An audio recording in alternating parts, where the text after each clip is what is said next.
Let's go to China now.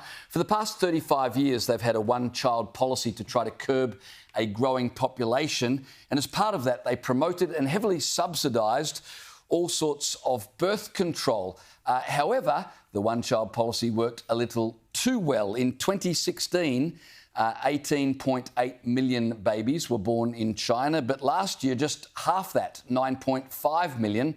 And so now the Chinese government, instead of subsidising birth control methods, is now taxing them.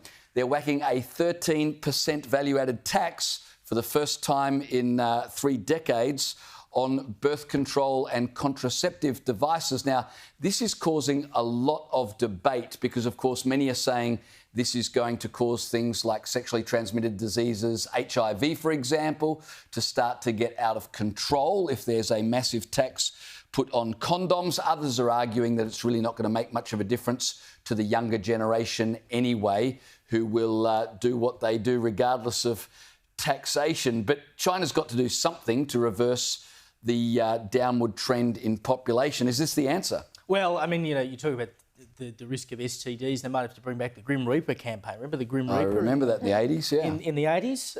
And that was, I mean, everyone was told you must use a condom, you must use a condom. But, I mean, China is quickly realising what has gone wrong. The one-child policy was all good and well when they thought they were overpopulated. But now they've realised demography is a destiny. And they are losing people, much like the rest of the world. Like, it's only Israel and sub-Saharan Africa where they have a positive birth rate now. And so this is a problem with which we are all grappling.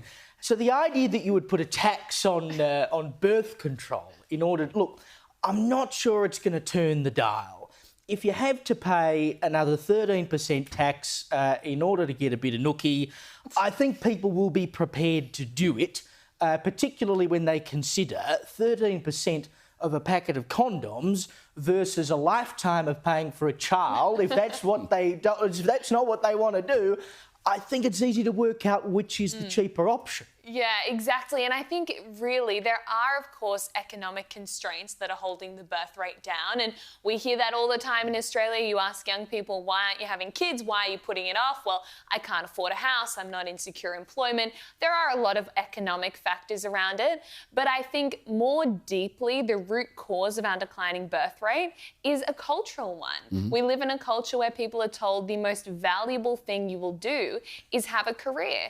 And so why would a woman take time out to have a child that people see as, they see that as a fundamentally selfish act? There's no sense that it's in the national interest.